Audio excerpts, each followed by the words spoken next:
Capítulo 3. Ingreso en la hermandad. Sandy se hizo muy amiga mía, casi podría decir que la única amiga que tenía. La conocí en la iglesia en la reunión de jóvenes que mencioné. Yo no iba a la iglesia para oír del Señor, iba para relacionarme con otros jóvenes. Sandy y yo trabajábamos juntas en varios programas de jóvenes de la iglesia y en la escuela andábamos juntas, estudiábamos juntas y salíamos a tomar refrescos juntas. Era bonita. Tenía mejor posición económica que yo, vestía muy bien y era muy popular. No parecía importarle mucho lo que a mí se refería. Yo tenía la impresión que se había hecho amiga mía más por lástima que por cualquiera otra cosa. Ignoraba que era reclutadora de la hermandad. Poco después del incidente con el futbolista, Sandy me dijo que había notado que yo tenía poderes que muy pocos tenían. Me dijo que sabía dónde podría averiguar para tener más de esos poderes. Escúchame, me dijo también, sé que te sientes sola y deprimida, y creo que tengo algo que te puede ayudar. La iglesia a que asistimos no se interesa mucho en ti, y Dios tampoco se interesa por ti. Si se interesara, no hubiera dejado que nacieras como naciste. Entonces me ofreció la oportunidad de ir con ella a un campamento de jóvenes patrocinado por el grupo al que ella y su familia pertenecían. Lo llamaba Campamento de la Iglesia. Estaba situado en un pueblecito a varios kilómetros de allí. Se celebraría en el verano. Como no iba a haber clases en aquel tiempo y no tenía otra cosa que hacer, decidí ir. Le dije a mis padres que iba a ir a un campamento de la iglesia, en realidad no les importaba lo que yo hiciera. Me sentía temerosa y alborozada. Por fin había hallado una amiga y aquello resolvería el problema de mi soledad y las preguntas sobre el extraño poder que había en mí. Sandy me estuvo hablando del campamento por varios días antes de que fuéramos. Me lo describió como el lugar ideal en que me aceptarían y me harían sentir que me querían y que me necesitaban. Necesitaban mis poderes, me dijo, y estos podrían ser perfeccionados. Podría convertirme en un personaje importante, y volverme famosa, o rica, lo que yo quisiera. Mientras me hablaba sentía que aquel extraño poder en mí se agitaba y crecía. Lo que Sandy evitaba era mencionar la palabra secta, o contarme la verdad acerca del grupo. Me detendré aquí para decir en resumen lo que era el grupo. Aquel grupo que en secreto se autodenomina la Hermandad está compuesto de personas directamente dominadas por Satanás, a quien rinden culto. Es una peligrosa secta que crece velozmente. Tiene dos grandes centros en los Estados Unidos, el de la costa occidental, principalmente en la zona Los Ángeles-San Francisco, y otro en el medio oeste estadounidense donde vivía yo. Están divididos en grupos locales o capítulos. Un capítulo puede tener desde 5 o 10 hasta varios miles de personas. Es la secta que Al Lindsey menciona en su libro Satanás vivo y activo en el planeta Tierra. Es una secta en extremo secreta. No se guarda registro de miembros. Hasta los contratos con Satanás que firman con sangre los miembros son quemados por los sumos sacerdotes y sacerdotisas. Esto no lo saben los miembros de bajo rango. Infestan todos los niveles de la sociedad, pobres y ricos, los muy cultos, la policía, funcionarios del gobierno, comerciantes, y hasta algunos que se llaman ministros cristianos. La mayoría asiste a las iglesias cristianas locales y se les considera buenos ciudadanos porque participan en las actividades cívicas. Lo hacen para presentar una fachada. Viven vidas dobles y en eso son expertos. Expertos en el engaño. Y no es maravilla, porque el mismo Satanás se transfigura en ángel de luz. Así que no es mucho si también sus ministros se transfiguran como ministros de justicia. 2 Corintios 11, 14, 15. En sus reuniones utilizan nombres codificados. Cuando se encuentran en la calle, a menudo no se conocen por su verdadero nombre. Son sometidos a la rígida disciplina de Satanás y los demonios. Ofrecen sacrificios humanos varias veces al año y de animales una vez al mes. Los sacrificios humanos la mayoría de las veces son de recién nacidos hijos de miembros solteros de la secta atendidos por médicos y enfermeras de la secta. Como la madre no va a un hospital, no queda constancia ni del nacimiento ni de la muerte del bebé. Otros sacrificios son víctimas de secuestros, o miembros de la secta que son disciplinados o se ofrecen voluntariamente porque, supongo yo, ya no pueden vivir consigo mismos. Muchos de ellos son asesinos de sangre fría, en extremo habilidosos. Cada capítulo es dirigido por un gran sacerdote y una gran sacerdotisa. Estos llegan a esa posición ganándose el favor de Satanás por medios diversos y por haber ido obteniendo mayores poderes de brujería. Hay muchas luchas intestinas en el grupo. Dentro de la secta existe una élite de brujas llamada Hermanas de la Luz o las Iluminadas. En los Estados Unidos hay varios grupos ocultistas que se autotitulan los Iluminados, aunque la mayoría no forma parte de la hermandad. Hay un grupo llamado los Iluminados cuya mayoría de sus miembros son descendientes directos de los druidas de la antigua Inglaterra. Son en extremo poderosos y peligrosos y están conectados con la hermandad. Realizan con frecuencia sacrificios humanos. Las Hermanas de la Luz vinieron de Europa a Estados Unidos en las postrimerías del siglo XVI. Datan de la Edad Media en Europa, pero ciertamente tienen sus raíces en los hechiceros de los antiguos Egipto y Babilonia que tenían tanto poder que pudieron reproducir 3 de las 10 plagas enviadas a Egipto en tiempo de Moisés. Ver Éxodo 7. Aquellos hechiceros eran increíblemente poderosos. Podían producir enfermedades y matar sin tocar físicamente a la víctima hasta a miles de kilómetros de distancia.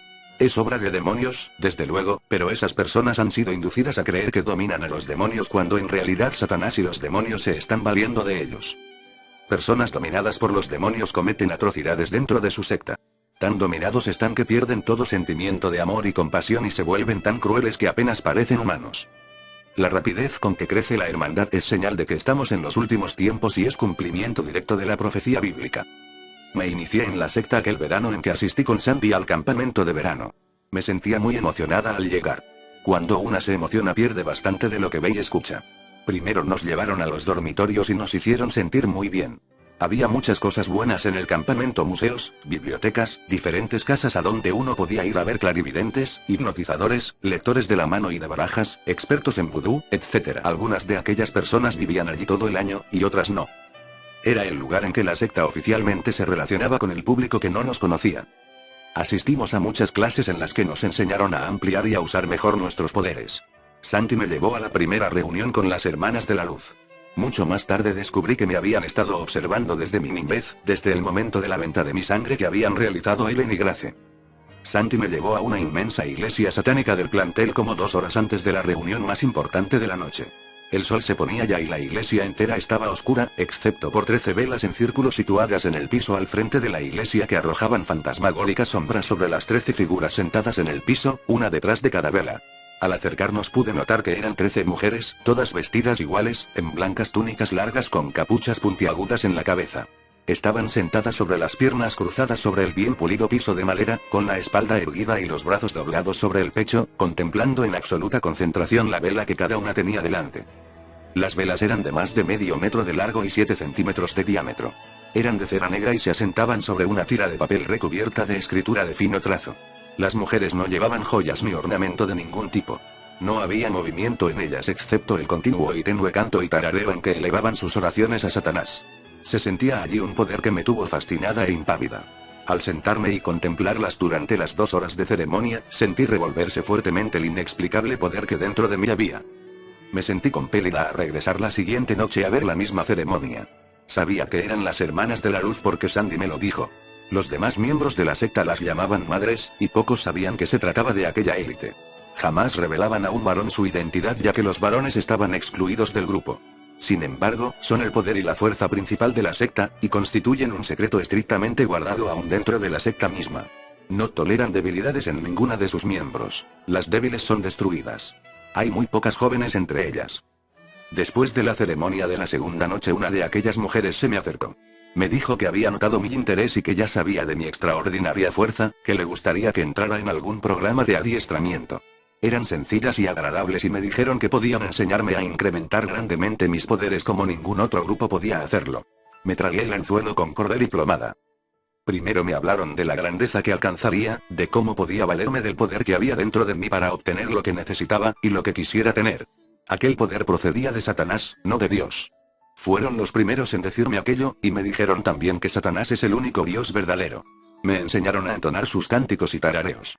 Me dijeron que si quería algo, solo tenía que encender mi vela y poner mis oraciones debajo.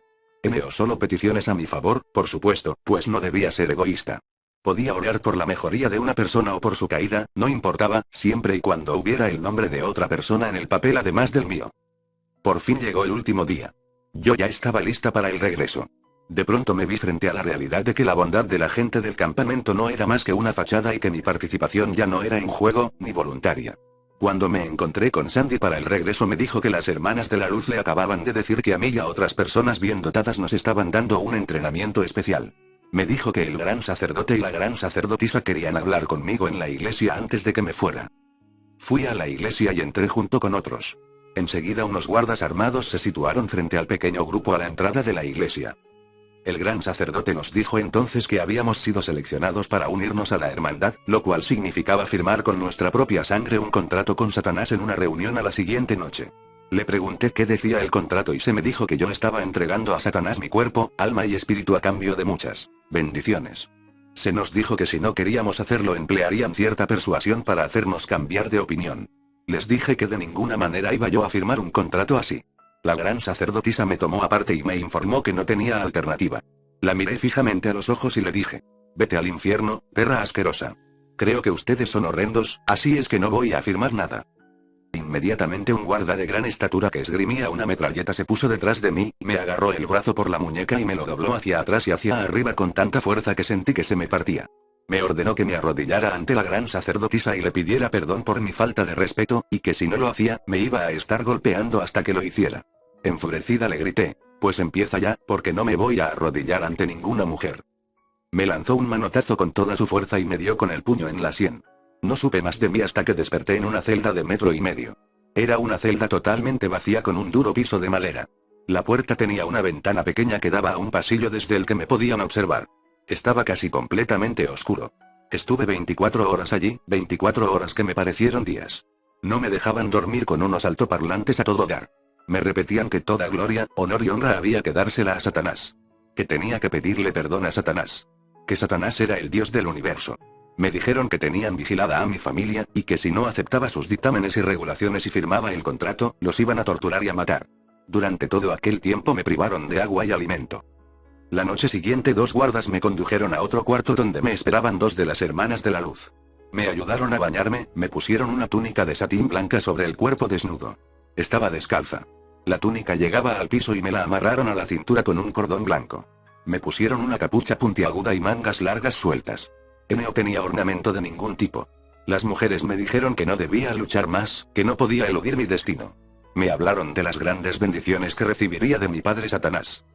Me llevaron a la reunión en una camioneta cerrada para que no viera el lugar, pero no era la iglesia satánica del campamento. Solo pude darle una mirada al exterior del edificio cuando me arrastraban hacia adentro. No tenía ventanas y estaba en un bosque. Parecía algo así como el almacén de granos de una granja, aunque estaba aislado, y había algo de paja en el piso de madera interior.